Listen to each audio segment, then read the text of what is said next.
There's a The sun is high, we're feeling good. In Miami where the spirit's understood. With Bobby Finstock leading the crew. We're gonna show you what these Dolphins do. Fins up high, the crowd's roaring loud. In the city with the blue and aqua proud. Fin Stanza's here with the play-by-play. We're getting ready, it's game day. Are you ready for some football? Miami Dolphins standing tall. Are you ready for some football? Showtime at the Hard Rock Yard. From the tailgate to the field of green with the best fans you ever seen. Bobby's got the scoop, hot off the press. In Miami, we roar to impress. Play up stats and pregame chat. All right, hello everybody, and welcome to the Miami Dolphins pregame show here on FTSN. I'm Bobby Finstock, joined always by Finn Stanza and special guest, Doll of Doll's Diaries. Doll, how are you? I'm good. How are you? I feel like I haven't talked to you in so long. I know it's been a while. How been a are while. you, kids? Everybody's okay? Good. Yeah, we're good. We're good. I won't run off camera. We're good. Yeah, you know, Tati's like, I think there's a fire. I said, what? What are you talking about? But all good. All good. Evan, how are you, brother? I'm doing great. Honestly, the one pleasure I took yesterday, I was really amazed, Bobby, how stone-faced Courtney was, and how your guest was yesterday. Because you say I go on little rants about the Dolphins. I timed Alex yesterday. At one point, I turned off for 5 minutes, came back. He was still talking. Came back. When he gets into his heat, he does it very analytically. But if you look, he had about 3 or 4 like 10-minute spots where he just went, and he talks about it like it's amazing. But it's like I'm not the only one who rants. No. He goes. I know at that point, once I give him, I say, Alex, what do you think of this? I know I have time to, look at my phone. Yeah. Maybe go get something to eat. Come back, do this, and you guys then are amazing. Until he goes, and then I go, anyway. So let's move on to Courtney. Courtney, what do you? And Alex, it's like, oh, you had more to say. There's a reason that he always asks Alex to go last. That's right. And I've learned that. I'm like, how does everybody else good? Okay, the floor is yours. Yeah. Go, Alex. Everybody take a break. Doing great. Honestly, it's doing great. It's freezing here, snow, whatever, but it's football season. It was nice to have different sports going on. My other sport, hockey's doing great, so I'm doing well with that. And football, hopefully not the last game of the season, even though I've been a negative Nancy. Had a great show, honestly.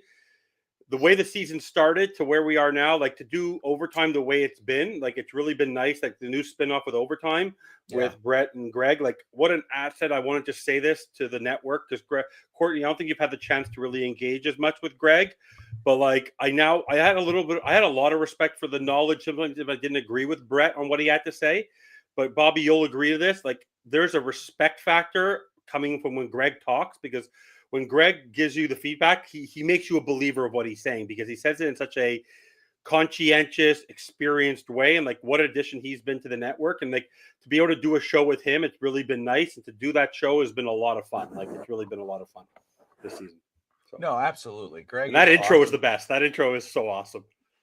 It is. No, you guys are doing a great job. And Greg and Brett, both. Brett's just been awesome. I know on Twitter, people could get a little angry at Brett, but if you actually sit down and listen to him on a show, you'll see a lot of it makes sense. And if you listen to Greg, you see where Brett gets it from. Josh Wingate is in the house. Andrew Harris also as well. He says Chris Grier fired the GM countdown liftoff. I must be trying to do an emoji. Yeah. I'll hang up and listen off the phone. Appreciate you, Josh. Thank you for just tuning in. But a lot to talk about today for the Miami Dolphins. This season has been anything but courteous, really. We're 8-8 on the season, yet despite it all, Tua missing the most games, I think, of his career in a regular season, Miami still has meaningful football today. Of course, if they win today, that's the first thing they need to do. They can't pay attention to the other game. Win, and have a shot to get in, because then you got to hope Denver falls to Kansas City. And then, of course, if Miami wins, they are bookend for Buffalo the following week in the wild card. We're going to talk about that today. We'll talk about Miami's chances, keys to victory. Also, we'll just start it off quickly before, the reports, obviously, before yesterday's report.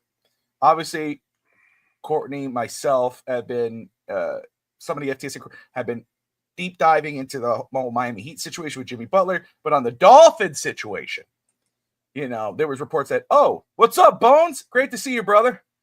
Good morning. Appreciate you. Thank you for tuning in. There was talks that there were rumblings that Chris Grier's job might be on the line. Then yesterday comes, and it's like, wait a second. He could be retiring after this year and hopping on as a special senior advisor to Stephen Ross. Honestly, to me, makes so much sense for that to happen, because it's a Ross thing to do. And, I'm going to say, because I know a lot of people are, I don't want him anywhere near your team. I get it. Just get him out of the role of GM. I don't care how you do it. If he has to be a senior advisor, if you have to pay him as a lifetime employee just to be there so you can feel good about yourself, Ross, do it. Win today, lose today, whatever happens. Yes, Grier, thank you for your service, your 20 years of service to the Miami Dolphins. You've been here. You've done that. Resign. Thank you. Courtney, the reports of Chris Grier possibly stepping up as a senior advisor. What are your thoughts on that situation if it goes down that way? The only thing I'd want him to advise is for us to know what not to do. So if that's his role, that's great. I want him out of the building.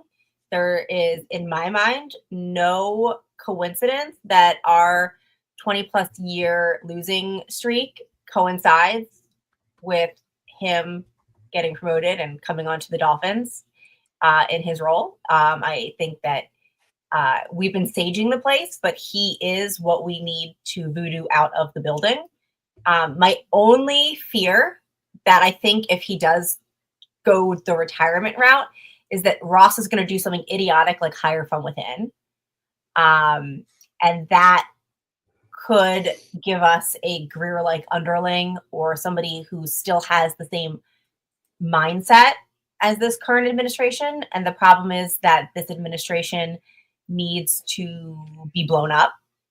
C4, whatever you need, I don't care, military grade, needs to be blown up. The mindset, the culture, we talked about a lot of culture last night on the Heat and how they're having a culture identity. The Dolphins need to find one, because they really haven't had one. And I don't think anybody within the organization is going to do that. They need to get somebody from the outside who's going to come in and completely overhaul the mindset, the culture, the discipline, consistency, everything that needs to be done. It needs to come from an outside source, a new, fresh set of eyes. And I just fear that if he retires and they keep it neat and tidy, they're just going to keep their same little clique and just promote another little underling. It needs to all go. So that's it. Like, I'm big on the Grier fire train, but like with an asterisk of like, do not hire from within, because that would be a Ross thing to do, just to be hire Grier 2.0. Grier 2.0. I do know our buddy, or friend, obviously Fish Tank Hank, my co-host for Fitz Talk today. He brought up hiring from within. He brought up Reggie McKenzie, former general manager of the Oakland Raiders. And obviously another name that's brought up a lot for a possible promotion from the inside is Marvin Allen, former running back and for the New England Patriots, but also part of the scouting department for Kansas City. I think it was Kansas City. Yeah, Kansas City and Buffalo at one point. But Fitz stands, before we get into any of those details, and obviously Tua missing another game today, and what's just a very severe hip injury. We're going to get into that as well before we actually get in the game. But before we do that, just your reaction to the report yesterday that if he's not fired, that Grier is considering calling it a career as a general manager and stepping into a special advisor role. How do you feel about that? The one thing I got to give Chris Grier credit for is the guy is not stupid. as much as his football IQ, you know that famous line, someone has book smarts, someone has street smarts? Well, this guy knows how to really put the onus on other people. And the guy's safe. The reason why we all know he was safe was the whole Calais Campbell trade.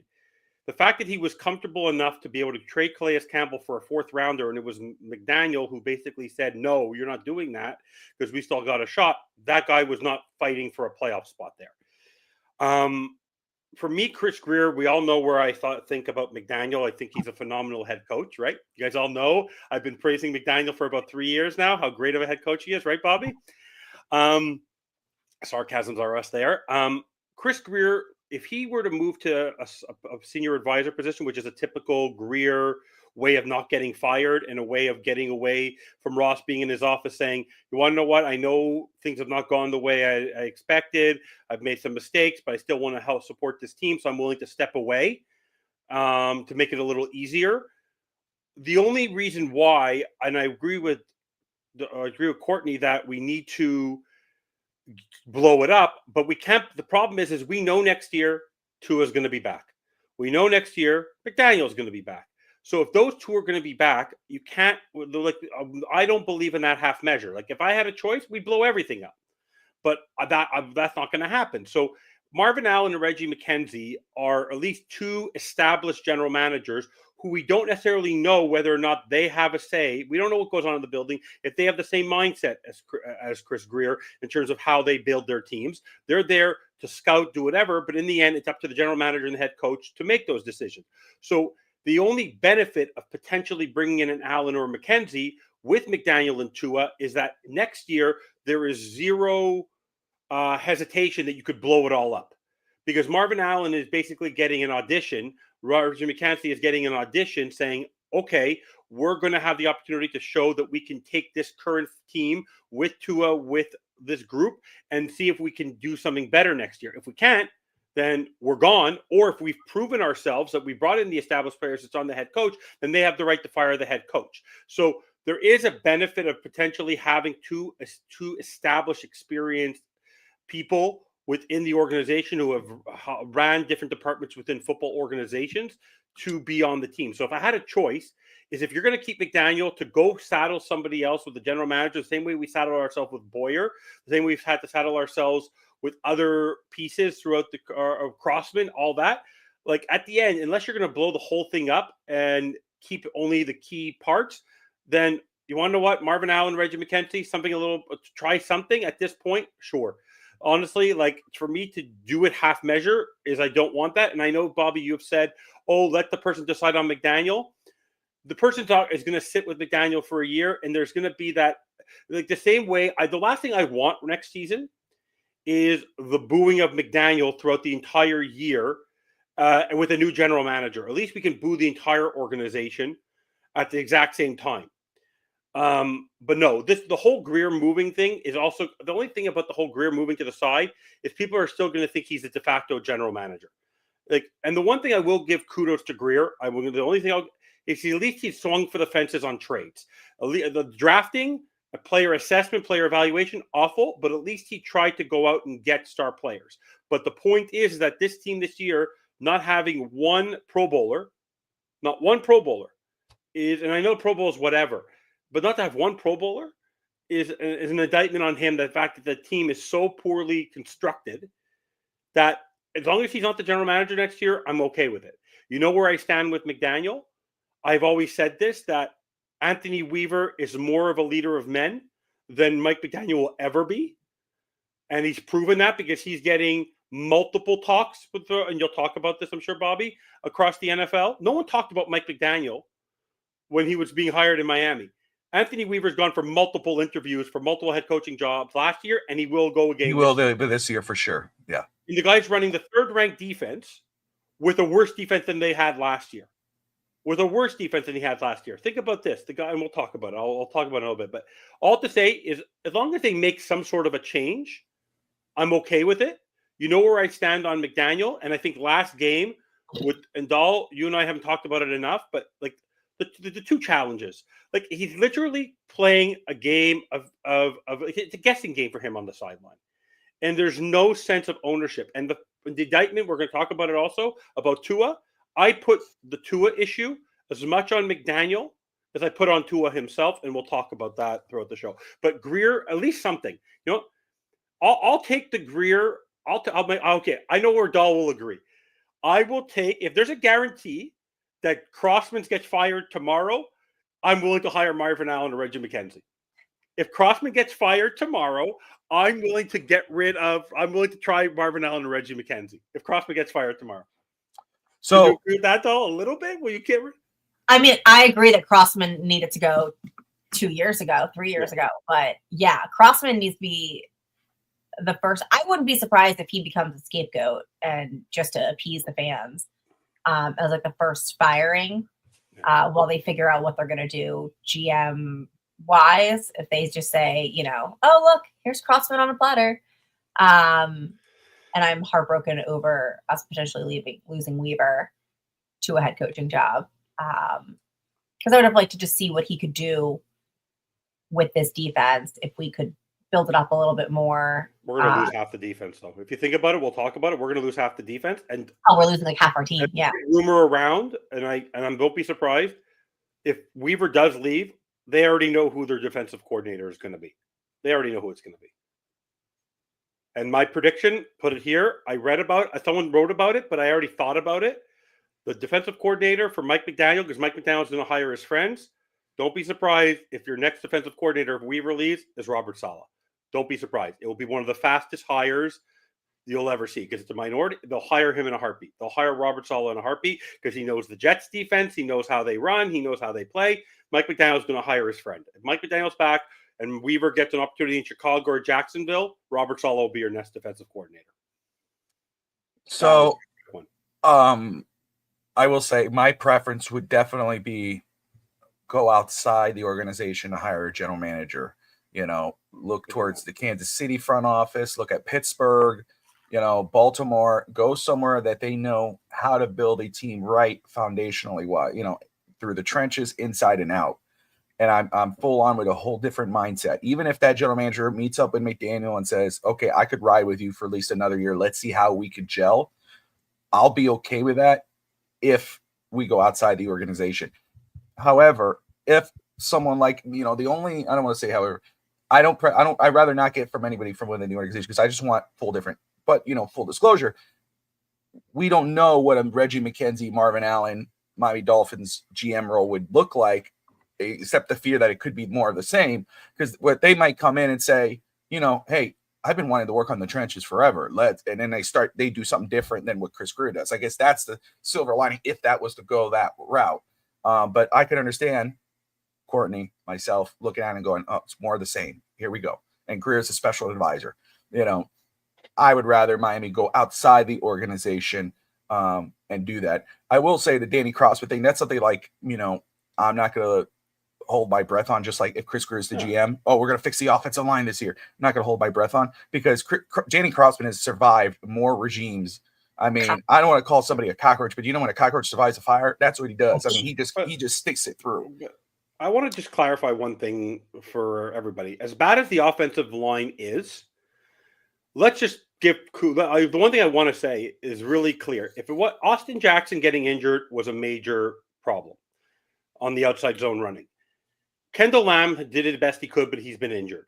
Armstead's been injured, but Armstead, when he was in, was one of the, according to PFF, one of the top offensive linemen in the NFL. Brewer's done his job. The whole snapping issue, Brewer's done his job. The number one problem has been at the guard position. So that's on. If we had, for example, if I said this today and tomorrow, if we all said today that our starting, if all season, if it would have been straight, a healthy Armstead, a healthy Jackson, Aaron Brewer, Robert Hunt, and Isaiah Wynn, our offensive line, no one would have said boo. It's the fact that they've relied on the Liam Eichenberg experiment with Robert Jones, an undrafted guy. If you had Isaiah Wynn on one side and not Liam Eichenberg, no, the offensive line would have felt a little bit different. The problem is that because the whole Eichenberg thing is the bane of everyone's existence. The way we talk about Tua, the way we're talking about Holland, the way we're talking about Eichenberg, those are the stumbling points. It's like that one player. Like if Eichenberg was nowhere near this for team right now and he was on the practice squad and Robert Jones wasn't there and Isaiah Wynn was there and they would try somebody else there, then I think people would give a little more chance to the offensive line. It's the fact that we know for a fact that Chris Grier's fingerprints and demand is on the offensive line.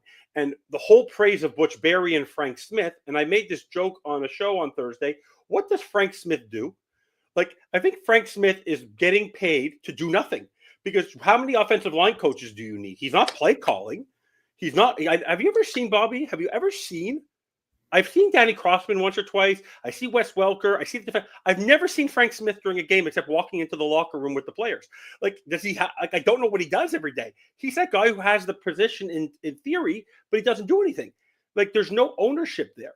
So for me, the offensive line has to do with the two guard positions, and that's why when last year, and I will give kudos to Dahl for wanting it, is that when I love Chop. In the end, I joke around, troll that the fact that Chop was a bust at the beginning of the year, because that's what I do. I'm a pain in the ass that way. But the reason why I wanted Graham Barton as a player, or she wanted Jackson Powers, was because how different would our offensive line have been with an established guy who's been a rotational piece at all three positions, including center.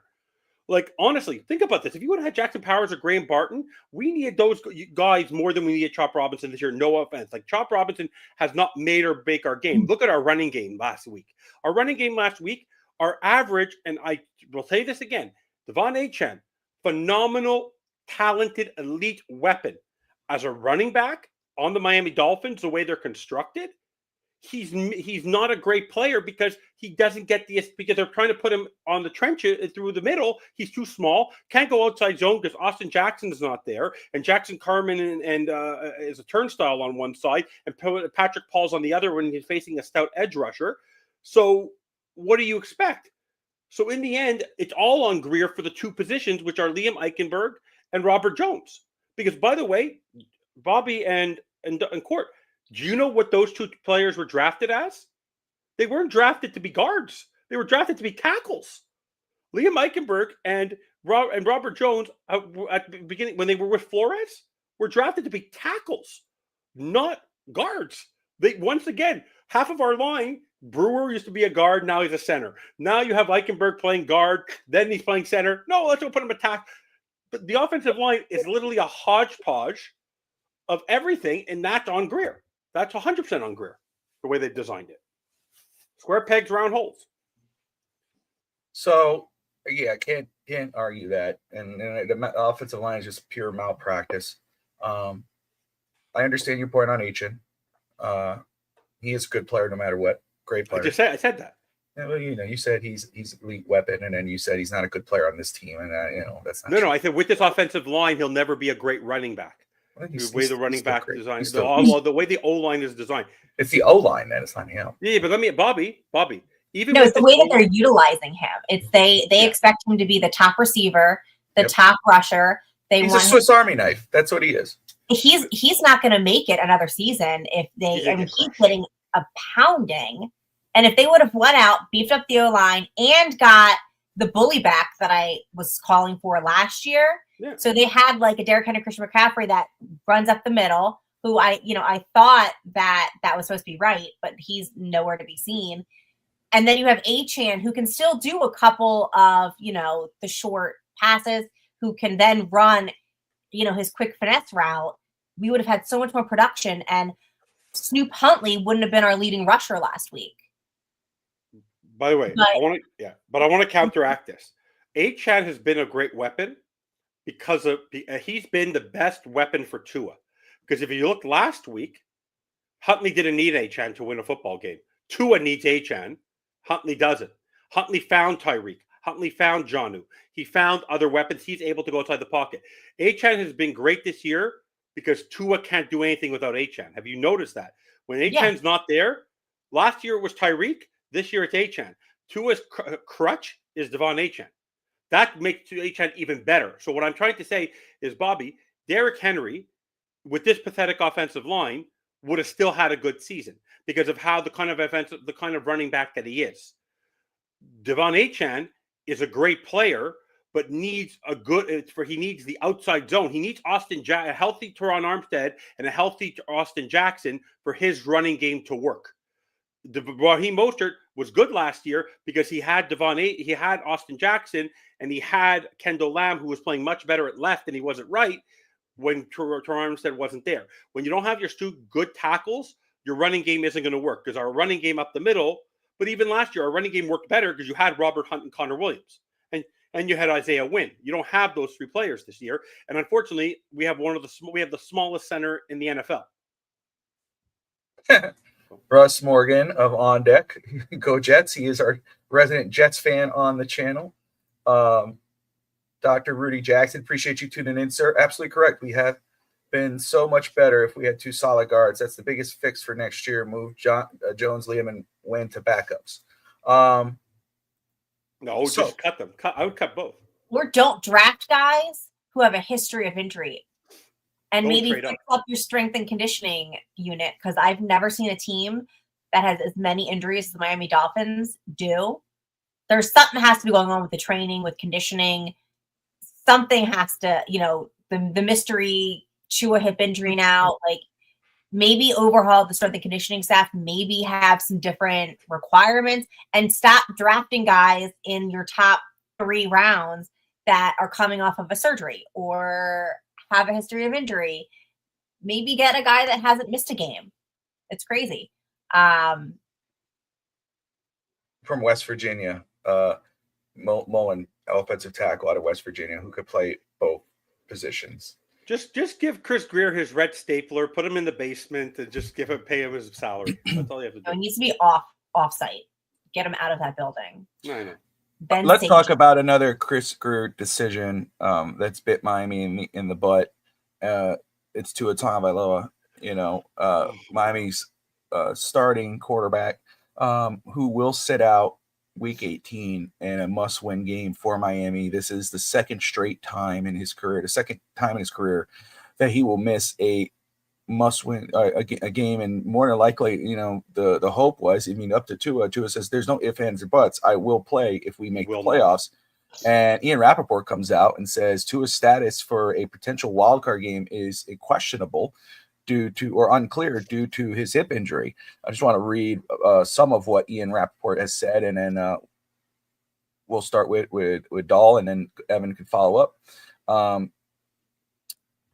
It's unlikely they play today's game with the Jets due to the unique hip injury, which is affecting the surrounding muscles and therefore his strength and mobility, along with leaving him vulnerable to further injury, sources tell Ian Rappaport of the NFL Network. It is why Tua has been unable to gain the medical clearance he seeks to be on the field for the game that could potentially get Miami into the playoffs if Denver loses to Kansas City today. While Tua pushes to play when his teammates need him most, sources say it is not a given the quarterback will be cleared next week if the Dolphins advance to Super Wildcard Weekend. This is from McDaniel. This is what he told reporters on Friday. I think Tua wishes it was just a pain issue. I wouldn't say it's a bruise, but it's kind of a unique muscle issue as a result of the hip. So is saying he suffered that injury during the Texans game. But anyway, Dahl, hearing that, what is your reaction? And again, if Tua obviously misses today, but also misses Wild Card Weekend, how does that make you feel? Like a Dolphins fan? I don't believe there's going to be a wild card weekend. I've said it numerous times. I'll keep saying it again. I don't want there to be a wild card weekend. I'm not surprised. He's really had one healthy full season as a Miami Dolphin, and that's about it. I mean, Tua getting an injury is pretty common. It's pretty commonplace at this point. I don't really know the injury. They say, whatever it is, he can't play. And the problem is that, again, we have an unreliable starting franchise quarterback, and our coaching staff has done absolutely dog shit to have a contingency plan in place. They struggled all year because Your starting quarterback, who is known to be injured, known to go down, you have an entire offense that you created around this quarterback and his play. He goes down, and they don't know what to do. They don't. And so for people, okay, Snoop had one good game, but let's not recall when he started earlier in the season and he couldn't do anything. Everyone was calling for his head, and he was benched for Mike White. So I don't trust Snoop Huntley to go out there and play the Jets. The Jets are gunning for us because they would love nothing more than to screw our day because it's a division rival. And typically, even though the Jets suck this year, division rival games are always hard. Look at the Steelers last night. They lost to the Bengals. They lost to the Browns. And they've ultimately lost the division to the Ravens, all because you played not great division rivals. I don't think Snoop Huntley can go out there and two-peat. I don't think that this team, I mean, I'm here. I don't know if you guys know this, but our area, I'm in Philly. I'm less than 2 hours from the stadium in Jersey. We are getting slammed with 9 inches of a nor'easter tonight. It is frigid out. Probably not to Evan, but I don't need to hear about Canada's coldness. Already giving me a shot? I already knew you were going to be, that's as But I nothing. don't complain about the cold. You ever notice that? I don't complain that it's cold. I walked 8 miles uphill in negative temperatures. But it's cold. It's cold. Bobby loves the cold. Bobby would love Montreal. It's not going to snow until like tonight, but it's like I was out there earlier and like my hands were starting to hurt just from like doing the trash and things. Our team doesn't perform well in the cold weather, as we know. I know that that's sometimes just a Tua thing, but I think it's the entire team. They struggle. They don't prepare well for really cold temperatures. So I would just be surprised if they did perform well today, but Tua sitting out isn't a surprise to me. It shouldn't be a surprise to anybody, and anybody who thought Tua was going to overcome. And this is Tua. This is your franchise quarterback. This is what happens. You are lucky that you had 1 year where he didn't go down because we basically had to bubble wrap him, and you had to get that playoff within 2 seconds with your shanky offensive line. This is, if you continue down this path, this is what it's going to be as a Miami Dolphin fan. Year in and year out with Tua Tagovailoa, I like the kid. I think he has a great amount of talent. But if he is your starting quarterback, this is what you're going to have to be prepared for every year. And you better go out and you got to get a Russell Wilson. You got to get a Justin Fields. You have to get a quarterback that can step in and do what needs to be done, because your starting quarterback is not guaranteed to play you the full season. And if you don't have a contingency plan, then you are going to be looking at the playoffs through a Madden screen, just like the Dolphins have. So I just want to, before Evan follows up, no, that was awesome, and you're no lie saying. But Barry Jackson says that Evan, just to follow up, they give you before you could go on what we just talked about. Barry Jackson of Miami Herald says Ian Rappaport now reporting that a further tear of the muscle is the severe thing that can happen if Tua takes a hit to the hip, which is why he remains out for an undetermined length of time. Evan? Okay. I hope everyone in the United States, you amateurs, even Disney might be getting some snow. You're going to talk about the weather. You know my sister? You said you weren't going to do it, and you started. You know my sister? No, but I want to tell you something funny. My sister was in Orlando last week. It was 17 degrees, and people were wearing winter jackets in Orlando. Like, they don't know what to do with the cold. Honestly, 17 cold. degrees. Get over it. 17 degrees. 17? It was 17 Celsius, which is like 50. Talk like American when you're on the show. Celsius. What the hell? It was 58. It was 58. It was 58. Okay. It was 58. Bobby, you it was love 17 Montreal degrees weather. and people were wearing winter jackets. Yeah, and I'm like, yeah, no shit they are. Duh. 58. Okay. Let's just be clear about today. Okay. What was the question? Tua. Let's talk about Tua. We have a surprise guest. She's defending Evan over here. I knew what he meant. Thank you. Down Canadian. You want to know what? If the Miami Dolphins practiced in Canada, they'd win more football games.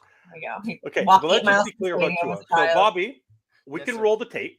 Yes, sir. If we go back to the game where we lost 35-10, your adorable son is there. We'll go back to the game when we lost 35-10. He'll use American. If we go back to the game where we lost 35-10 against the Buffalo Bills, I already put it on Tua that he was to blame for that. that the season was going to be destroyed by our quarterback, who we always continue to defend. When he got injured with his hip, I said to you on the post-game show of the Texans game, when no one talked about it, when he dove forward and he got hit in the ribs, he injured himself. Tua Tagovailoa last year beefed up, was conscious of where he was, of what he had to do to stay healthy, and did his job. Problem was he was awful in December and didn't show up when it mattered. The year before that, Skylar Thompson started the playoff game. Everyone says if Tua was there, we would have won. Whatever. This year, he's played the least amount of games in his NFL career, including when he was with Flores. And he is not going to be there when we need him. He could talk all he wants that he's going to be there. He gives us a worse chance to win the games the way he's been playing lately than Tyler Huntley.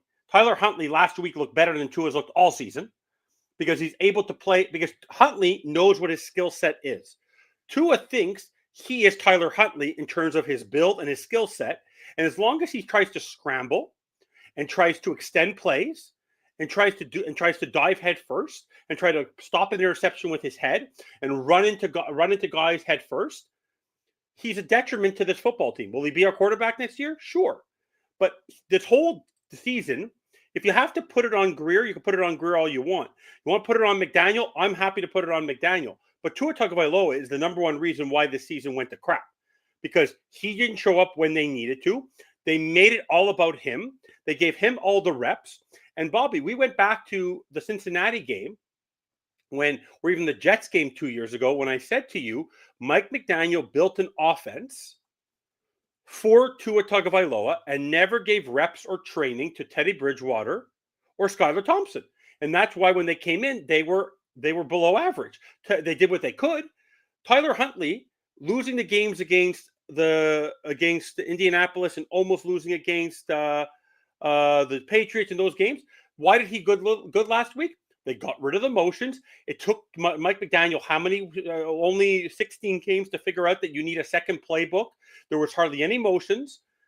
He finally realized you have to adapt a playbook. You can't expect people to play like Tua Tagovailoa. Tua Tagovailoa's system is actually showing warts even in San Francisco with Kyle Shanahan, where without Christian McCaffrey, without Trent Williams, it's not working, and that's why they were losing games, and Brock Purdy was crap for half the year, and now there's questions whether or not he'll get his $50 million bag, and if I was since it's San Francisco, I would not give him his $50 million this year.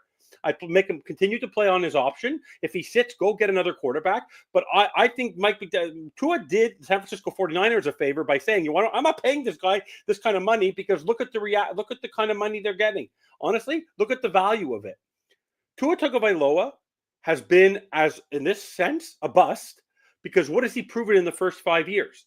He's proven that he's an unreliable quarterback who has moments of success like Kirk Cousins, but when you need him most, he's not there. And he knows what he has to do. It's like telling your kid, and I'm Courtney and Bobby, I don't know if your kids take the bus after school. Did your kids ever take the school bus after school? Or when they cross the street, do you ever say you have to look both ways before you cross the street? Of course. Okay, but does Tua? Tua doesn't know. Tua runs into traffic. Tua's that guy who's going to run on the 95. You tell Tua, we left $1 million in the middle of the I-95. Bobby, right where the airport is. Remember, that exit where you get off the I-95 to go either South Miami to the port or to go to the airport, and you leave $1 million. Tua will go there in rush hour traffic at 9 o'clock in the morning and run across, playing the lane, or the Finstanza moment where he has that video game and he's moving along the street so it doesn't get run over. Honestly, Tua Tagovailoa, as smart as he is the dumbest quarterback I've ever seen, because he's not an athlete. He's a passer. He should be standing there throwing the ball. Drew Brees.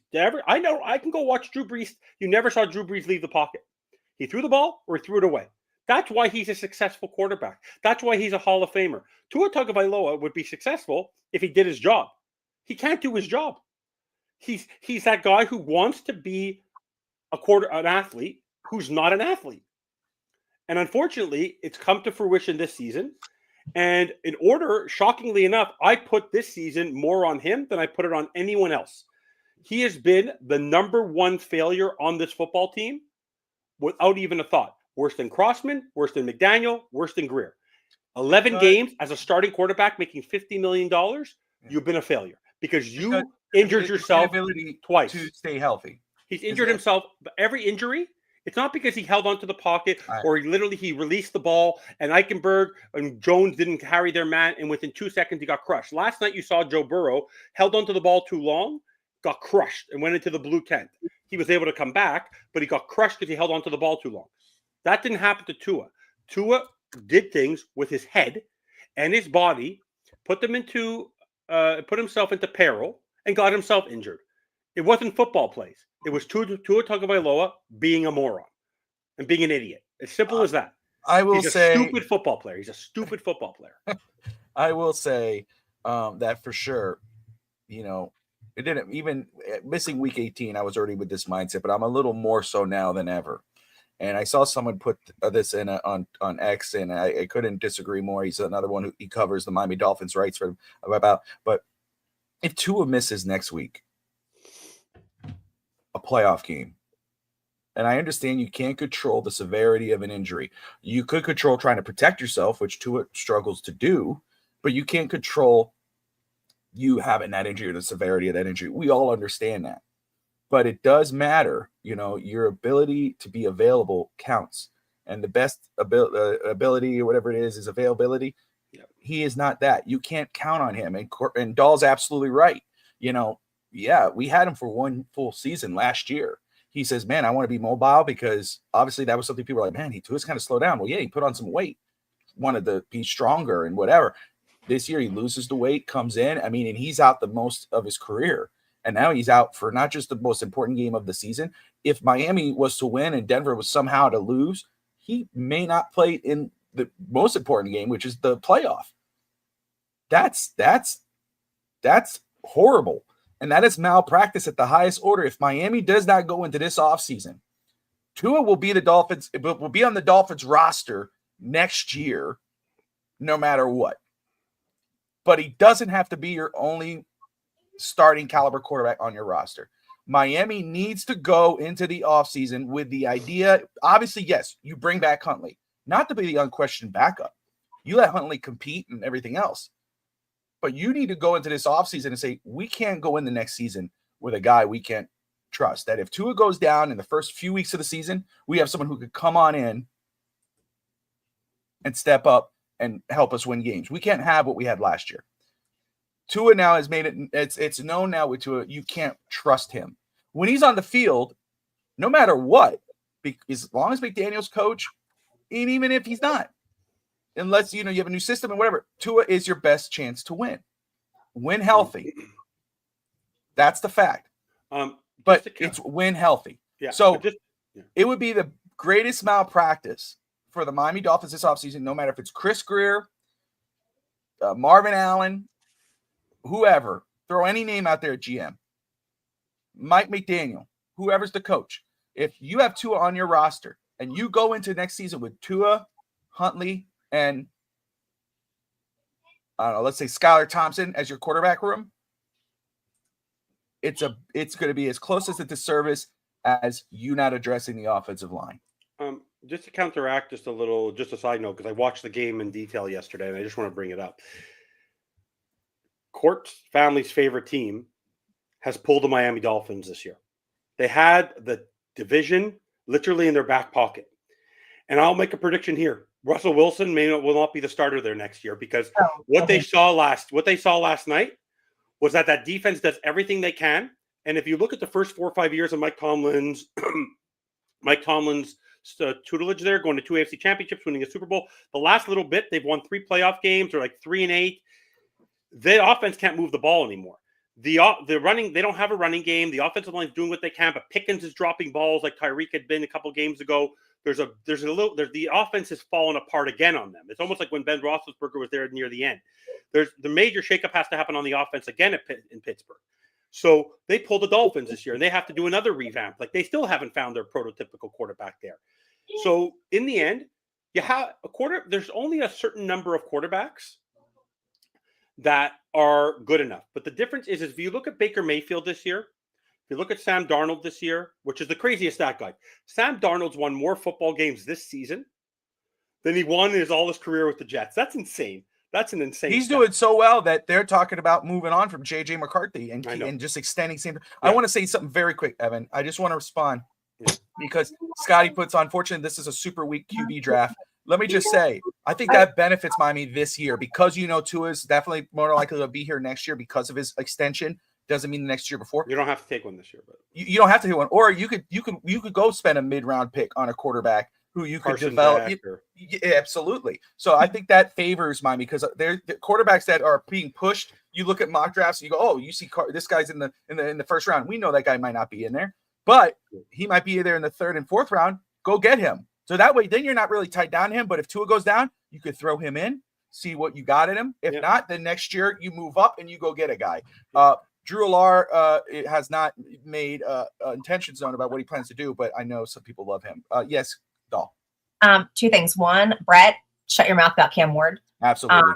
Two, I would take him in a heartbeat. Two, I would just like to say, who was patting the drum for a backup quarterback to come in and compete? Specifically, Russell Wilson.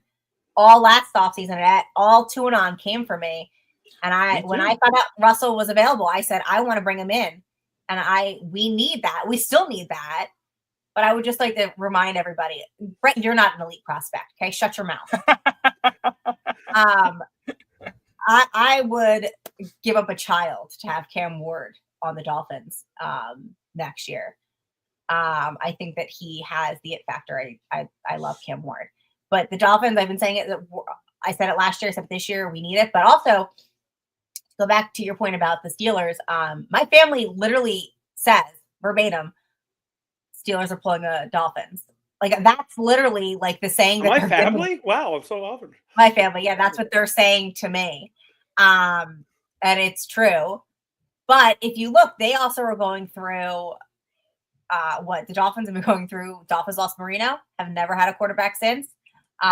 They lost Roethlisberger. They're struggling to find their quarterback, just kind of like the Patriots after, Brady retired.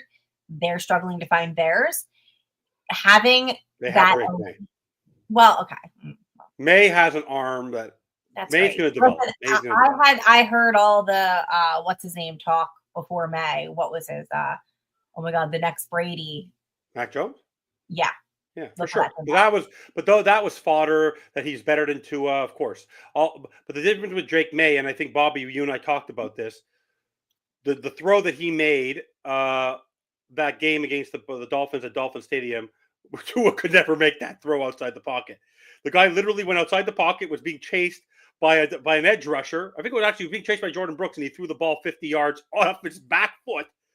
But in the end, athletes don't lead to anything. The difference is that what I was trying to say earlier was the fact that if you build a team, quarterbacks can be successful. Why is Baker Mayfield doing such a great job? Because you have a power running game, you have a staunch wide receiver in Mike Evans, you have a great offensive line, and you have a balanced defense.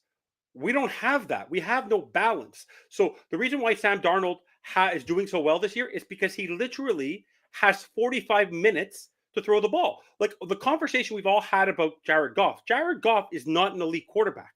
He's a good quarterback in a phenomenal system. Like that offensive line is insane. The reason Jalen Hurts is not a great quarterback this year. He hasn't been. It's been a lot Saquon Barkley, but it's his offensive line that gives him the kudos. That's the point. In the end, because A.J. Brown, Devontae Smith, they've been quiet all year. In the end, if you look at Josh Allen this year, Josh Allen's doing more with less. Unless you have a superstar, elite, talented quarterback like a Joe Burrow, like a Josh Allen, you're not going to like a Lamar Jackson who's able to do things that a lot of players can't do. There's not much you can do. But Baker Mayfield and Sam Darnold are doing things that a lot of they were on the same team with Carolina 3 years ago, and nobody wanted them. They were the number 2, number 3 quarterbacks. And look what they're doing now. When you build a foundational team and you have a proper head coach, like our head coach last week, Bobby, in court, he was guessing at his challenges. I know it's somebody above, but when you see him on the sideline, I don't know about you, I would literally, if someone put out the sideline and you look at the Miami Dolphins sideline, and you lined everybody up, would you think that Mike McDaniel was your head coach? You would think he's the water boy. He does not look like he gives you a presence. Like if you're going out and like pounding the table, the same way with Mario Cristobal, like talking about the U, and I'm not as into the U as you guys in terms of knowledge and all that, but I do watch them intently. Like that, the indictment of that defense and the mistakes he made on that defense was as deplorable as any head coach I've ever seen. Because to allow that to happen the way that it did, every game I watched is absolutely insane. Mike McDaniel's done that with the offense. And I don't know about the three of you, or the two of you, but I literally, watching our offense last week was the most entertaining offense I've seen all season because Tua wasn't there. Because Tua, this is what Tua does. Hikes the ball. Wait, Tyreek's not there. I'm afraid to go deep. Hi, A-Chan. It literally, there's no excitement. Unless it's a tight game where they have to go yin and yang with the other team and Tua gets ahead, it's been the most, I don't know, it's the most boring offense I've ever seen in my life. It is, there's no enjoyment. I'm more excited for today's game with Snoop Huntley out there than I am with Tua. Tua is by far the most boring quarterback I've seen in a long time. He literally has, and I feel bad. Honestly, I actually feel bad for McDaniel as much as I harp on him. And by the way, Bobby, have you noticed I haven't called him a bad name in a couple of weeks? I actually haven't called him. You should give me kudos for that. I haven't called him one bad word, McDaniel, in at least a month. Is what bores me. Me? Sorry, I didn't mean to laugh. That was By just the way, so funny. Can I give you a little little side note here? Watching the Dolphins today, watching the Dolphins last couple of weeks, I watched the Bengals yesterday, and I go, "That's an offense."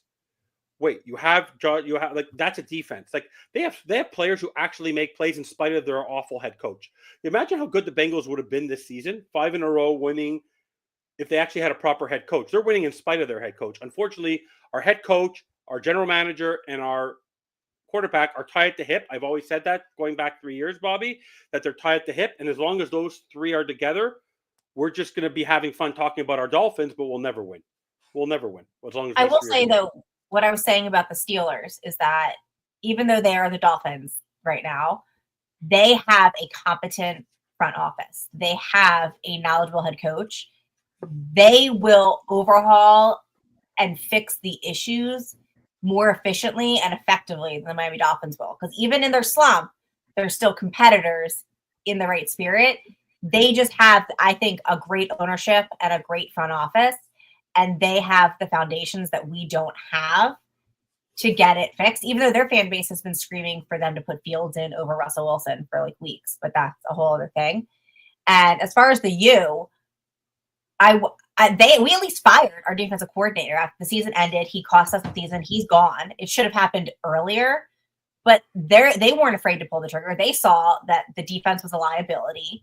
It was horrific, and they were not afraid to make the changes. Whereas the Dolphins, year in and year out, just keep riding with the same problems, and they're not fixing it. They don't have that competent front office, and they are just scared to make the true changes. They're finding scapegoats. They're covering for each other. The Steelers are what I mean. If I was to look for a GM, that's probably one of the first teams that I would look into poaching somebody from that front office, somebody from that organization, because the Rooneys just are a class. I just think the Rooneys are yeah, good but the owners. fans are tired of them. I have friends who are also. Oh, the fans want Tomlin to go. The fans. Because they're 3-8. They can't, because that offense is awful. The offense is awful. Yeah, but even without that, look at them. They're what? 10-5, 10-6 right now. But they lost 4 in a row to end the year, and they've lost an embarrassing. Yeah, but they're still making the playoffs. Yeah, but sometimes the grass ain't always greener, dude. Mike, the fans. I know they're backing into the playoffs. Like that all the time with any organization, with any team. There's fans that are spoiled. I just want change. I want someone different, and then you get someone different. Like, oh, we should have never done that. Like Mike Tomlin is just. Hopefully, Pittsburgh fans just leave that alone. Dude. No, but honestly, Pittsburgh just is. But Pittsburgh, like I said, Pittsburgh is well built in the organization itself, like the management, it's handled better. So yeah, they're in a slump. They're struggling to find their identity. Things need to change. Najee isn't the guy they thought he was. Pickens TJ Watt. is not as good as everyone thinks he is. Pickens' biggest problem is that he is a diva. He is a little bit toxic, and you saw who with he reminds me of? AB. He's Jalen Waddle Look, because they No, dropped the reminds ball me of AB. last Reminds night. me of He AB. can't. He's sort of like Tyreek and Waddle, where they like our divas, where they're dropping football. By the way, a side note for both of you guys. Tyreek's a diva. Waddle's not a diva. You know, by the way, Bobby, you know what's hilarious? I don't know if you saw this, guys, both on X. On Friday, they said that Tyreek was out for an illness. You know where he was? You know where he was? He was at Soul Runner. Everyone I know, every day he's been at Soul Runner all week. All week he's been at Soul Runner. That's where he's been. He's sick. He's at Soul Runner. Big playoff game. I'm at Soul Runner. Yeah. I just want to say, yes, see, right there. That's like Philadelphia moving from Andy Reid, and if Tomlin got fired, he would get picked up in a minute. And I will say, and it's gonna be easier to answer for Courtney than but anybody. I'm sure Evan might as well because he knows his stuff. But like, who was the coach before Mike Tomlin? Bill Cowher. It was Cowher. And who was the coach before Cowher? It was oh my God, I know his name, but I can't think of it. Chuck Noll. They've had 3 head coaches ever. Think about that for a second. Pittsburgh, Chuck Noll, Bill Cowher, Mike Tomlin, all won Super Bowls, all Hall of Famers. At the end of the day, 3 head coaches. Through those 3 head coaches, how many head coaches have the Dolphins had? Think about that for a second. So fans of Pittsburgh or anybody else who says, "Oh, they need to get rid of Tomlin," think about your organization for a minute and how lucky you are. That's Wayne Huizinga's fault. That's Wayne Huizinga's fault. But don't matter. It's still the same. No, because Shula was there. The foundational issue. No, because I know I know, but Shula was there, and if Huizinga and Shula didn't butt heads, but that there would have been a proper transition. No, I agree with you. But had there been a proper transition plan between ownership, the difference is that the difference, Bobby, and this is why ownership matters. Bobby, I'll agree with you, but that's why ownership matters. Because if Joe Robbie's family would have held on to the team and it wouldn't have been sold to Huizinga and all that, the organization would have had a proper lineage of head coaches because there was a relationship with Shula and they would have developed. The fact that the Rooney family has been there and there's been establishment, the fact that Huizinga had his eggs in too many baskets with the Panthers and a little bit with the Dolphins, he was trying to make money versus trying to develop a core franchise, unlike the Rooney family. Had they had a consistency, they probably would have had a better lineage. The problem is that Dwayne Huizinga came in, goes, "I don't want the old guard. Oh, the guy won Super Bowls. Let me go get Jimmy Johnson," and it became a shit show. I want to say this very quick because Cliff just answered basically what I was going to say. You said it was Dwayne Huizinga. There were a lot of fans in Miami. And I was young, but I was not young enough to remember that were pushing for Shula out the door. They wanted a change. And then ever since then, now it's like, oh, we can't find the right head coach. They can transition. So it is what it is. I will say, though, because I just saw Josh bring up Dallas has had the CM since 89, had the same GM since 1989. Their general manager and owner, Jerry Jones. I don't know if you guys watched Landman. Oh, my God. I almost cried. It was unfreaking believable. I told my wife, all right, Jerry. Okay, I was impressed. How good is Landman, Bobby? Landman is a series on Paramount. It's with Billy Bob Thornton. It's I think it's in Texas. It's the oils. Let me just tell you, Ali Lauder. Oh my God! Unbelievable show. The best show on television is Tulsa King is also good. First off, all those shows, dude. Tulsa King, Landman. Tati, what's that other one? The Agency. No, that's with Zoe. Yellowstone. No, the Lioness. The Lioness. The Lioness is phenomenal. Yeah.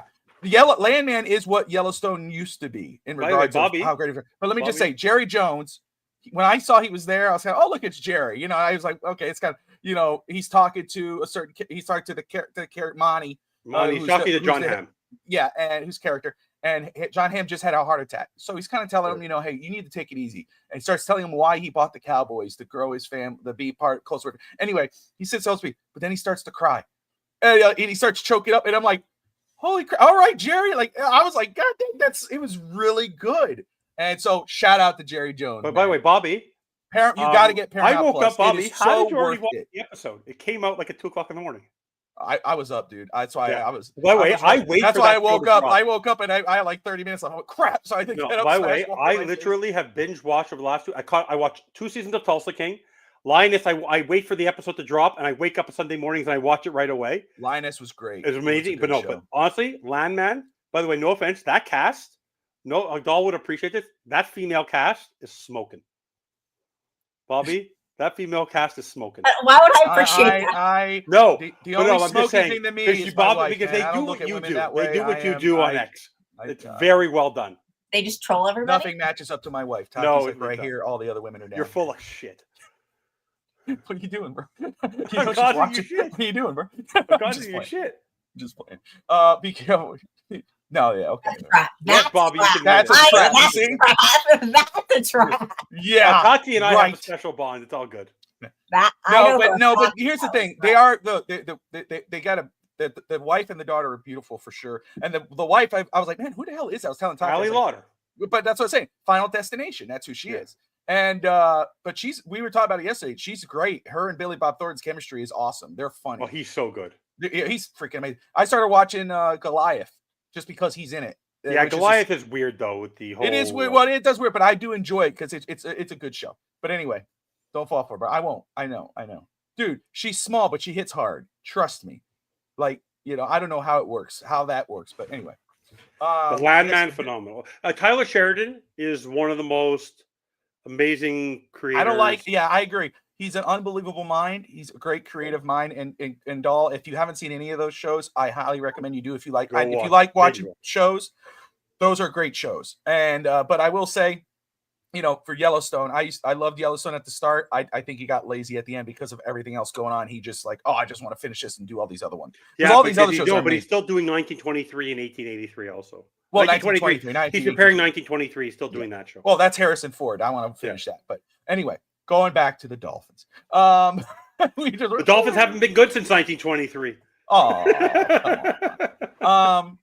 yeah, he was pushed out on Sons of Anarchy. I remember I was reading that. Let's go ahead and before we get into the picks, let's do this. Let's talk keys to victory for the Miami Dolphins. And Doll, I know you say you don't think it's going to happen today, but for Miami to beat, let's not worry about the Broncos game right now. We will predict that game after this. We'll go through all the games through the week and then we'll predict it. But for the keys to victory for Miami, in order for them to, because no matter what, don't worry about Denver, Miami Dolphins. Focus on your job. Do your job and win this football game. Then you can worry about if your heart is broken or not. But for Miami to win, Doll, what does Miami have to do? What are your 3 keys to secure a Dolphins victory today? The defense has to show up and play the way it is. They can't allow. I think they allow. Hold on, I wrote it down because I'm not good with numbers. I mean, they allowed Devontae Adams 9 catches for 109 yards last game, and they allowed. They can't allow that. The defense needs to show up, especially the secondary and the line. We need to get pressure. Chop needs to show up this game. Calais Campbell. Offensively, Snoop needs to kind of play like he did last week. He needs to manage the game well, protect the football, not turn over, and just play safe, smart football. And then thirdly, I would say that offensive line really needs to come through to allow the run game to open up. We cannot rely on Snoop and his arm. We have to play complementary offensive football. And I think if we do all of that, I don't think it's going to be a high-scoring game. But I think if the offensive line allows Achane and get right involved to allow some ground yards, and I think they had I think we had like 43 total yards against them in the rushing game last time we played them. That's the 3 things I think, and we have a chance to win. Evan? Speaking of the offensive line, the key to the offensive line is not to see Jackson Carman playing. So essentially, I would even consider, and this sounds awful, but if Armstead goes, yes, Patrick Paul, I agree with Scotty, needs to play right tackle. But if Ron Armstead can't go and he goes right tackle, I would actually play Wynn at right guard. And God forbid, but I rather have him at tackle than guard. I rather have Liam Eichenberger, who at least he's played right tackle. Anything better than Jackson Carman. As bad as Eichenberger is, I play him at right tackle. At least he's had experience at tackle. As much as bad as it's been, at least Eichenberger's played tackle before. I don't want to see Jackson Carman on that football field. In terms of the actual offensive side of the ball, Tyreek Hill has to have a similar game to what he had last time. I don't expect Waddle to play. I expect basically it has to. The offense has to do. If the offense does what they did last game with a little bit of a running game, they're going to score enough points. But in the end, as long as Mike McDaniel is on the sideline, I lose faith in this offense because he's going to end up doing something to hurt us.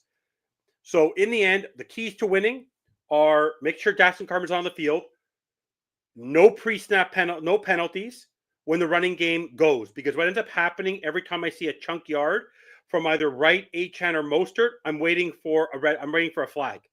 Because that's what happens. Every time we get 18 to 20 yards on a rush, it comes back for holding. So the penalties the pre-snap penalties and the penalties after the hike of the ball have to be gone on the offensive side of the ball. Turnovers have to happen again. Like Dobson and Brooks have to have staunch games getting to Rodgers today.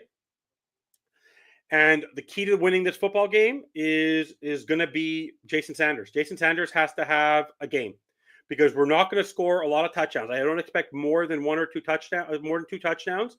He's probably going to have to go 3 for 3 from a 48, a 52, and a 51 in cold.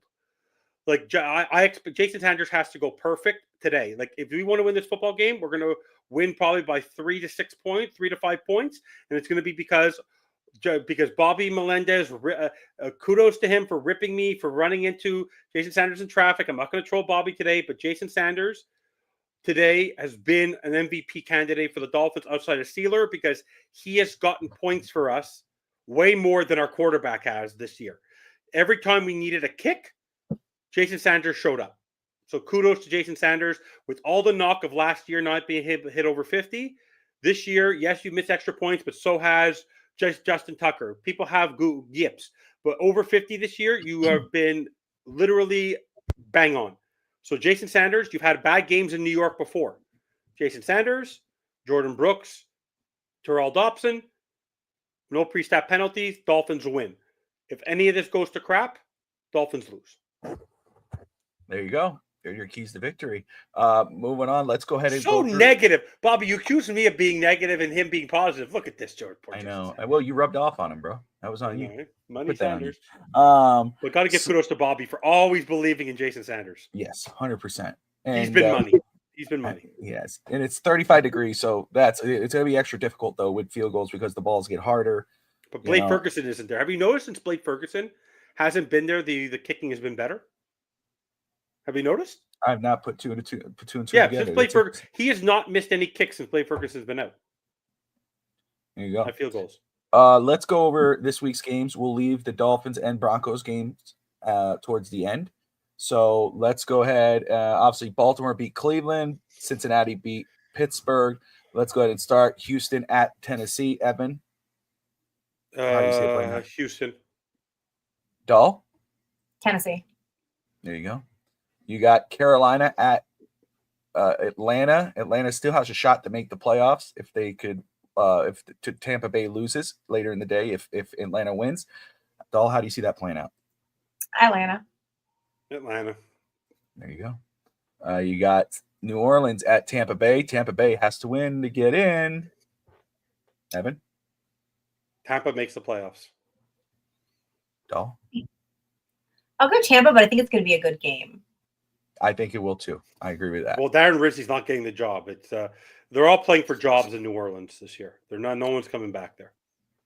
Jared Mayo's job is on the line. It looks like. I mean, you keep hearing that he could be let go, that even though Kraft really likes him.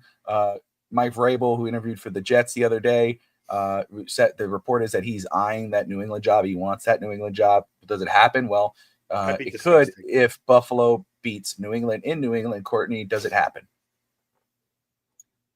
Buffalo's winning. Evan, Buffalo's winning, but to the Kraft family, who had consistency for years, you could have had Mike Vrabel last year. You chose Gerard Mayo. You didn't have to hire him. You could have hired Vrabel last year. Vrabel was a free agent head coach. If you go away from Mike Vrabel, I'm telling you, if you go away from Gerard Mayo this next year just to go get Vrabel because he's a hot commodity, that is a stain on the Patriots. Just because you could have had Vrabel last year. Let it be a stain. Screw the Patriots. I know. I'm just saying. I'm talking about an NFL thing. If you fire Gerard Mayo, the sting on that franchise, they will be ripped in the headlines.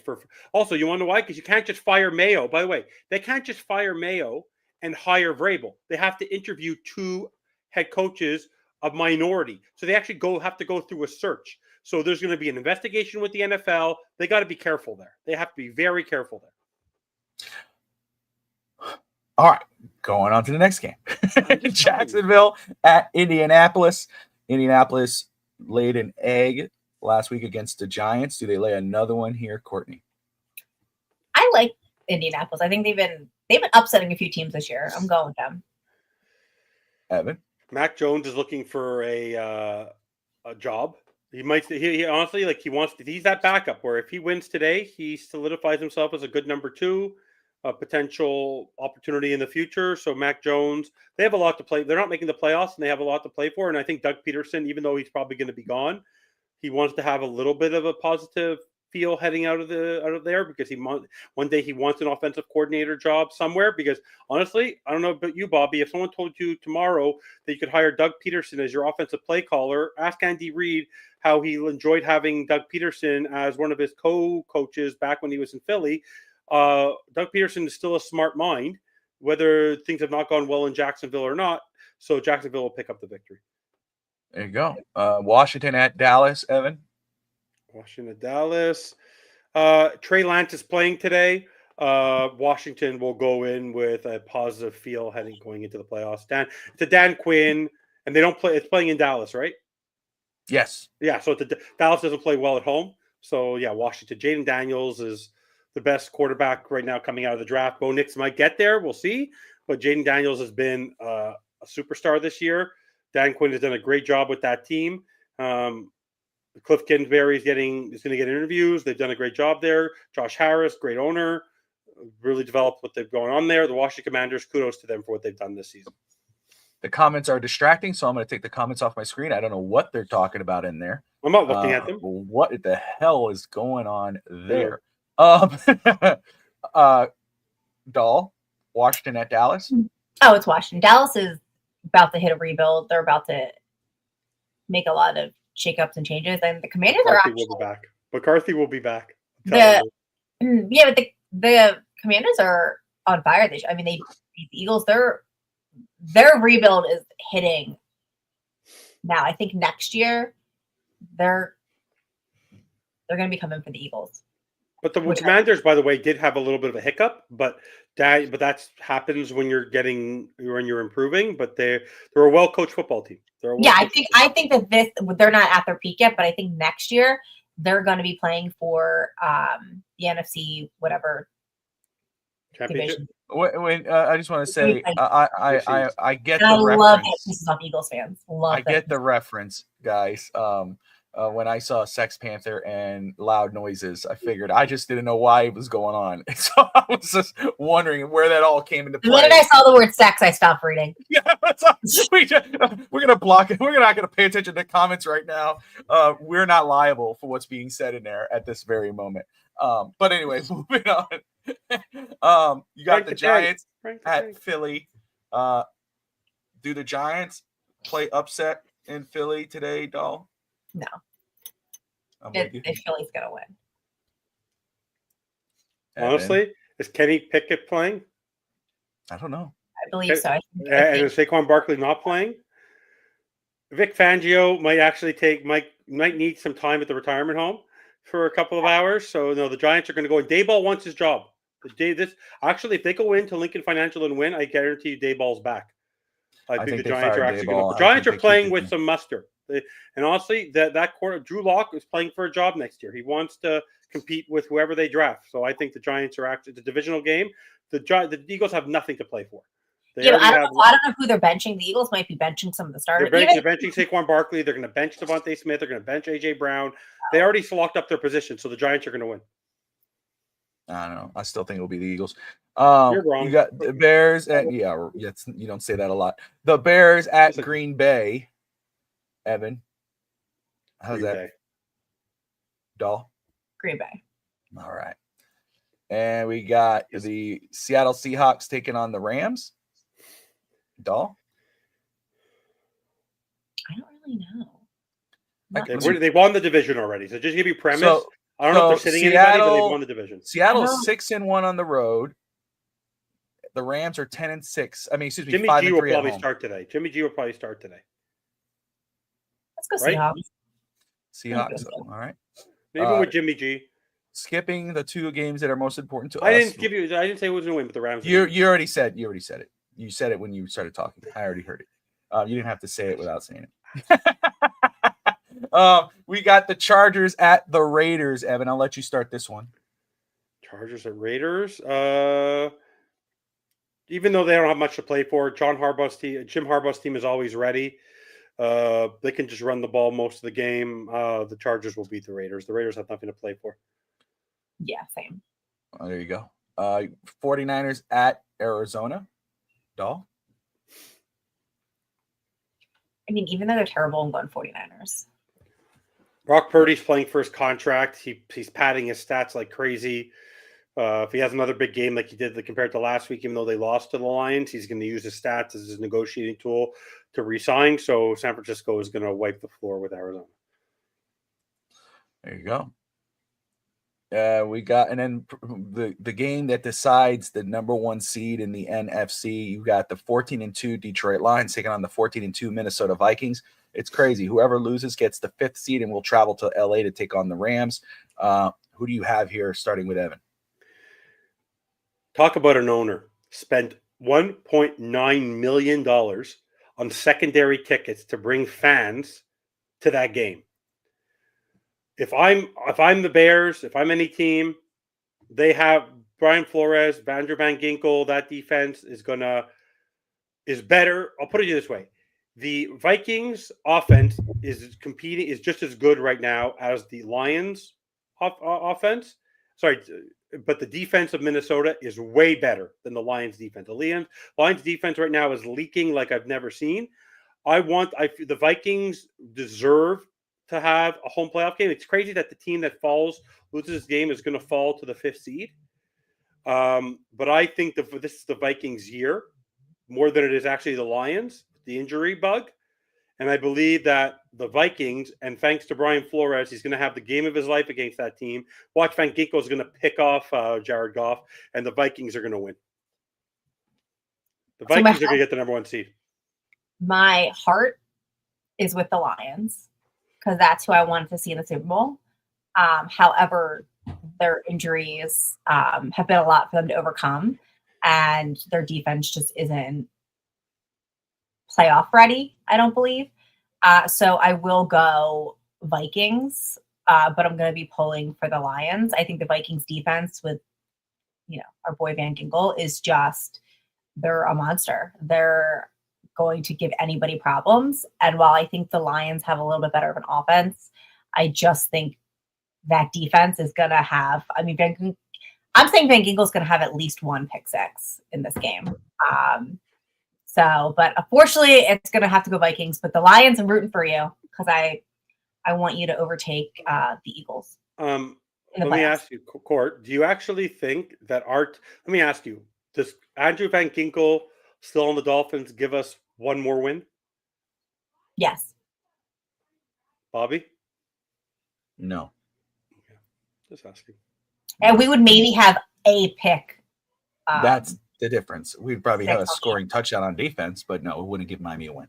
I'm going. I word for word. I have my heart wants Detroit to get to the Super Bowl. I am a Dan Campbell.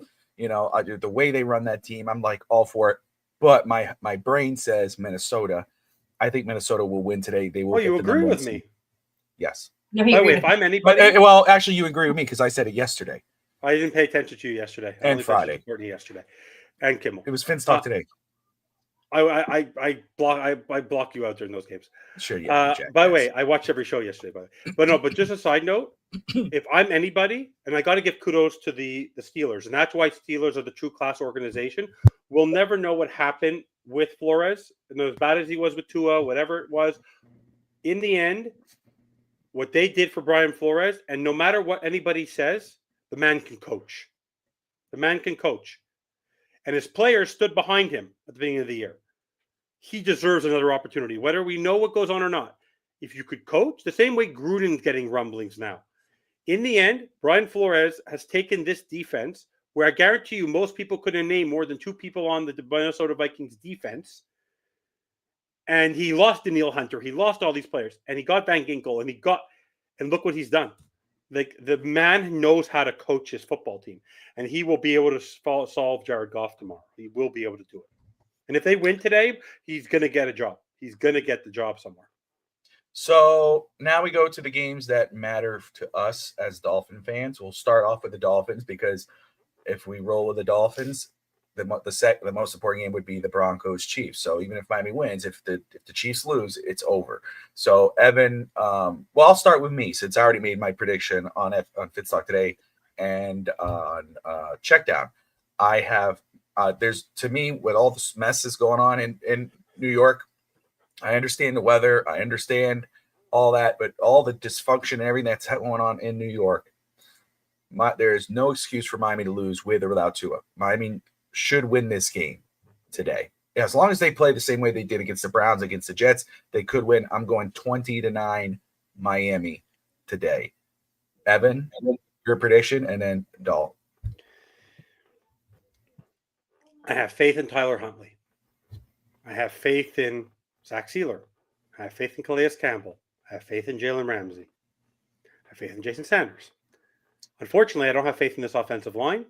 And as long as our capri-wearing, confused 4-for-18 head coach is on the sidelines and the lack of discipline is there, we always find ways to choke. And the person who has led us to, if he loses today, I think he has his performance after 3 years is worse than Flores. Mike McDaniel will find a way to mess up this football game. Aaron Rodgers is going for 500. He has nothing to lose. So he can bomb the ball to Devontae Adams and Garrett Wilson all game. In the end, it will be final 23 for the Jets, 20 for the Dolphins. And we will lose this football game because of a Mike McDaniel boneheaded mistake with pre-snap penalties and lack of preparation. So Huntley will have a good game. Sanders will do his job. But Mike McDaniel will do something boneheaded and do something stupid, and the Dolphins will finish with a losing record. I agree with Evan. I think the Jets will pull out the upset, mainly because I don't trust that this will be the same team that showed up last week, because we have not been a consistent team that shows up the same week in and week out. And with the pressure on the line, with the frigid temperatures, with the team that has shown that when they go into very cold weather, they're not prepared. They're shaking on the sidelines. And don't forget, when we played the Jets with Tua, we had to go to overtime. And now we're taking away Tua. We may not have Waddle. And Waddle is usually, I find, a really good Jets and Patriots weapon. He seems to do well against those two teams. We may not have him. Now we're going to have Carmen, the offensive line's beat up. I just don't see them overcoming it. And the Jets would love nothing more than to put the nail in our coffin. I think that they have nothing to lose. I think that this would just be a divisional FU to the Dolphins. And I think the defense is going to show up. I think the defense is going to do the best, but the problem is that our defense takes the ball away. They don't score on defense, but they take the ball away. We get it back. We go 3 and out, and then it's right back into the defensive hands. I don't have a numbers prediction, as we all know. I don't do that. Mm-hmm. I just think that I don't think it'll be a blowout, but I don't think the Dolphins are going to be able to pull it off, especially if our starting quarterback struggled to pull it off the last thing. And now we're asking Snoop Huntley to, buckle up and do this. I don't think the Dolphins are going to get it done. Fair enough. All right. So at that point, though, for you guys, Brett does have Miami winning 19-15. Fish Tank Hank had it 27-24, I think. Miami. Again, I had it 20-3. DSG, I think, has the Jets winning. So, but if the Jets win, at that point, it doesn't matter what happens in Kansas City or against the Broncos. Miami is out at that point. So here's the one. Let's say Miami wins. Courtney, Denver, Kansas City. What happens there? Oh, Broncos are winning. Kansas City's sitting everybody. They're sitting their entire starters. They have nothing to play for. They don't care. They've already locked up the 1 seed. Denver's fighting still for a playoff spot. They have something to win for. They're going to win just based on the fact that I don't think Kansas City is going to go out and really care as much about the game. Here you go. That's it. Oh gosh, Jets 3, Miami 2. Oh my good, what a way to end the season. Fire them all. Evan, let's say I know you picked Miami to lose, but if Miami was to win, how do you see that game playing out? No, in perfect symbiotic nature of how the Miami Dolphins are, we're going to have 2 televisions on. And we're going to be watching this game, basically saying the Dolphins are winning this football game at one point, and these Dolphin fans are going to be going on X and jumping for joy that all of a sudden Carson Wentz is the Carson Wentz of 6 years ago, and he's playing phenomenally well. Bo Nix cannot get out of his own way. He's going to have a rookie moment, and the Chiefs are going to beat the Broncos. And we're all going to be sitting there saying, oh my God, the Dolphins are going to do it. The Dolphins are going to do it. The Dolphins are going to do it. And then the Dolphins are going to choke. There's going to be an interception. There's going to be a fumble by Hill. Something's going to happen. McDaniel's going to call an awful play on 3rd and 1 or 4th and 1, God knows what. And the Dolphin fans are literally going to lose at the last moment. Can you picture that? Is so Dolphin. Okay. Okay. The prediction Chiefs for are the winning. Broncos. Chiefs are winning. Okay. Dolphins are losing at the last minute. I got you. Okay. And the nightmare the one thing that the Bills do not want. The one thing they do not want Cincinnati. is the leading passer, the leading receiver, Yeah. and talk about finding someone in a draft. Have you seen how good Trey Hendrickson is? 17 and a half sacks, 3rd round pick. What he's done there, those 3 guys, insane stats the last 5 games. Talk about coming out. I'm making a prediction now. Dolphins lose, Broncos lose, Bengals win, Bengals beat Buffalo next week.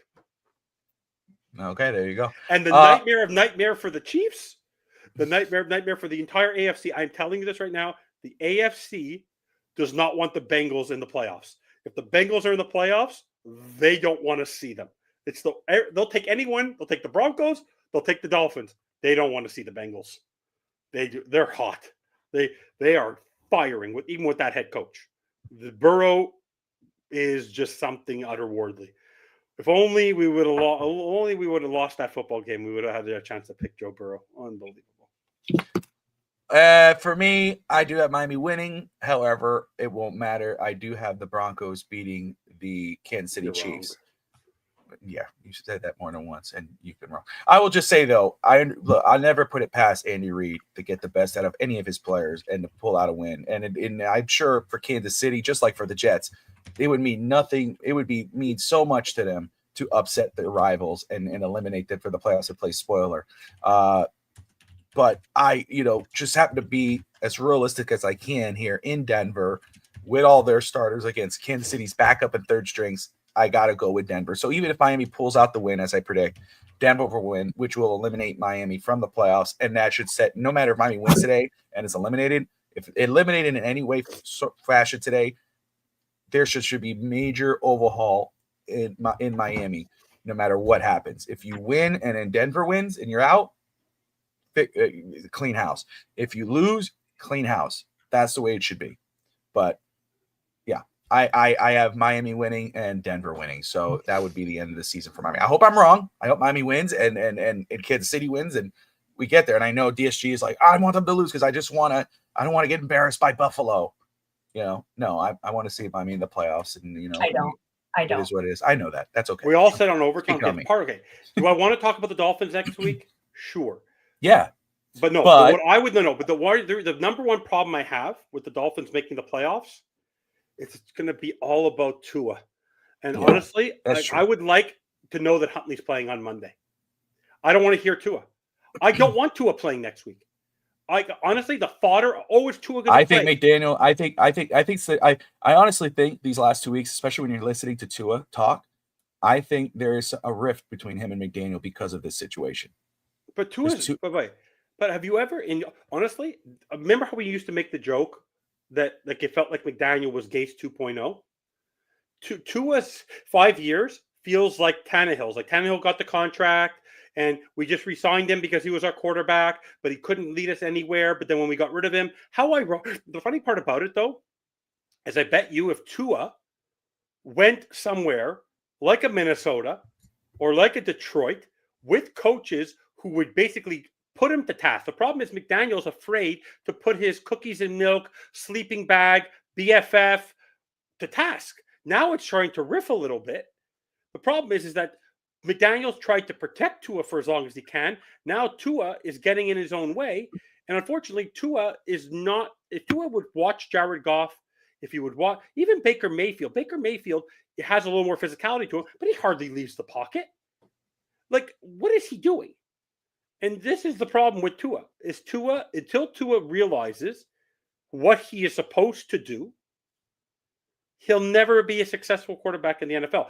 But you need a head coach to put him to task. Because, by the way, the injury at Alabama was him holding onto the ball for too long. It wasn't the fact that he was running. He wasn't running at Alabama. Nick Saban wouldn't let him do it. He was just being stupid holding on to the ball. But he tried to do things here that weren't working. The reason why he was successful at Alabama is because he actually got rid of the ball when he actually had star players and a good offensive line. Now that he doesn't have that in Miami and he tries to do everything himself, he's failing. And I will say, Anthony, first off, brother, I see your comment. Yes, we talked about that at the top of the show about the Grier report that he would step down and take on an advisory role. But yes, we did see that. Thanks for sharing, brother. Well, guys, we're about an hour and a half in. We got the Dolphins will play at 4:25 Eastern time, same as Kansas City. So we'll be having to pay attention to two different games. Hopefully Miami just focus on their job and plays and don't worry about the Broncos game. But anyway, it is what it is. Courtney, any final thoughts before we wrap it up? No, just we're just going to wait and see. And at the end of the day, I hope that changes are made when I wake up tomorrow morning. And regardless of if the Dolphins make the playoffs or they don't, I don't think that they will. I don't think they deserve to. And, we're just going to have to ride it out and we'll see what next season brings. But I hope the Dolphins do well. They don't get embarrassed. And I just think it's time for us to have honest conversations with ourselves, to stop the godlike fodder about a quarterback who is human. And it's time to have those real conversations with yourself. If you need me to sit down and hold your hand, I will. But acting as if we have all the tools that we need for success and that it just hasn't happened, you're lying to yourself. And for what? I mean, it's time to be realist in the situation. I know a lot of Dolphin fans are not, but there's a literal core issue that roots deep to all the way to the ownership of this organization. And some quarterback who is good but isn't franchise worthy is not going to save this team. And I think it's just time that we have to be honest with it and, hope that our demands for change come about regardless of what happens. There's no possible scenario where the Miami Dolphins go to a first round playoff against Buffalo for the second time in 3 years and comes out successful with the team, the roster, the injuries that we have. There is zero way. We beat Buffalo this many times this year. We beat Buffalo how many times last year? It's just time to understand that we're not ready. We're not playoff caliber. We're not. I'm sorry. So I jumped off the bandwagon weeks ago, but I have zero desire to see this team in the playoffs. Don't worry, the bandwagon broke down months ago. I want the playoff talk to stop. I don't want to hear it anymore. I think we all sound stupid for saying we want our team to go back to Buffalo in the freezing cold and get embarrassed with Snoop flipping Huntley at the helm. That's like when Skylar Thompson went in. Don't and we were stop. Oh. Believing. You ever heard that? No. By the way, did you hear? There's a lake effect snow coming. They're supposed to get a massive storm in Buffalo this week. And, well, actually, it started. There's a huge nor'easter happening, and we in Philly are getting it first. and then they're getting a different one coming from the Midwest. Like all of New York, Pennsylvania, we're about to all get hammered for the next like 2 weeks. They said it's like the coldest January it's been. We're going to get the most snow. Last year, we didn't get a single snowstorm. This year, we're already on our third. And it's only early January. So if you think that Miami is coming here today, where we're getting a snowstorm, well, and granted, the snowstorm's not supposed to happen till like midnight, 1 a.m., but like Evan knows that pre-snow, cold, the air, the feel, like that's what's happening right here, right now. The Dolphins are not prepared for it. And then next week, you want them to come back and do the same thing where Buffalo's probably going to already be hammered in snow. No, I'm good. I'm out. Let's start talking. I'm not even going to talk the Heat anymore. Let's talk the Panthers. Give me a team.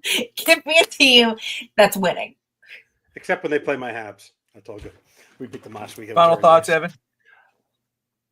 I've gone from here to here in one season, right? Like I've really been conscientious about that. We all know where I stand on Mike McDaniel. We all know where I stand on Chris Grier. We all know it. Honestly, the 2 and on. Honestly, the way he has played himself this season, I couldn't be lower on that quarterback if I tried. Whatever happens today, I always want my team to win because it gives me a sense of joy that my football team wins. Now, I said on Thursday, if I had a choice between changes happening and them losing or them winning and things staying the same, I'll take a loss and things changing because that's the long-term fan in me. But in the moment when the game is happening, you always want your team to do well. I'll never it's like that's always what you want. But at the same time, I'm happy. I'm looking forward to seeing who the people who are looking for jobs, like the fact that Javon Holland is playing for a contract, the fact that Tyler Huntley is playing for a contract. Those kind of players, Jordan Brooks is to see he doesn't give up, and the fact that he's trying, seeing if Terron Armstead is going to give it a go. I want to see the effort level from all the players today to see how much they truly want it, and that they're not scoreboard watching. At the same time, it is what it is. Whatever happens today. We'll have a lot to talk about tonight. It's been a season of true mishaps. I go back to 2019 and I look. We did a show, as you know, Bobby, in court on Thursday, how we showed the similarities of 2019 to 2024. And to give everybody who's been watching a key stat, if you don't know it, in actual yards, we're actually on a yards per game level. We're actually worse this year than we were in 2019. Give that a thought. Give that a perspective that some of our stats are worse than 2019. And the defense is third in defense. Just imagine if you had an average offense, not even a like an average offense, a top 15 maybe, how different our team would be. I'm hoping for some sort of excitement today. I would try different things. Honestly, the Dolphins truly have nothing to lose today because they're relying on somebody else. And Aaron Rodgers is going to try today. No matter what, don't be surprised if he wants to play next year. I don't think he wants to retire. I think he might want to go to the Raiders. He might go play indoors, to go play. He's going to Tennessee. Or going to Tennessee, whatever you want. He honestly wants to get his 500 touchdown. Devontae Adams will follow him wherever he goes. In the end, there is something to play for. In the end, I just want the Dolphins to not get embarrassed today. Like that's the one thing I don't want is that for the game to be over in the first quarter and things are falling apart because the way the post game will go tonight, I just want to see an effort. Honestly, you went from 2-6 to 6-2. I think actually Tyler Huntley gives a little bit of excitement, like breath of fresh air. He's smiling on the sideline. He's showing effort. He's trying to do. Honestly, in the end, for Snoop Huntley, I want them to win because honestly, I think we all can say this, Bobby. If Snoop Huntley would have been your quarterback at the beginning of OTAs, the playoffs, this game would not count.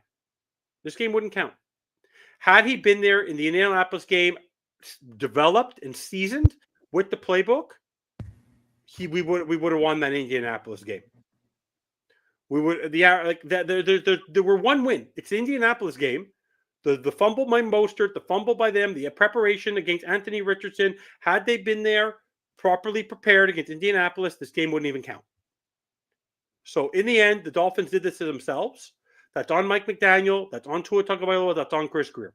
The backup quarterback position is why you lost this season. Mhm. But let Tyler Snoop Huntley, a Florida guy who's played well last year, had stats that no Miami Dolphins quarterback has had in forever. I think ever, by the way his stats broke out. Play a simple game. Do it for Tyler Huntley. Give them a victory. Whatever happens to the Broncos game happens. I want them to win, but they're probably going to lose. There you go. Well, we'll wrap it up there, guys. We'll be back on later tonight. Me and Fitzstanza. Happy birthday to Greg, too. Carl's Greg, oldest. if possible. Greg will be with us. Awesome. But yeah, we'll be back later tonight. Win, soon. lose, or draw, even for Kansas City, Denver. We'll be here to talk about that and talk about what's next for Miami. We appreciate everybody who's tuning in with us. Thank you so much. We had over 160 people watching, wherever you're watching, Twitter, YouTube, Twitch, Facebook. We appreciate you guys. Like and subscribe, and most importantly, Dolphin fans, as always, no matter what, fins up.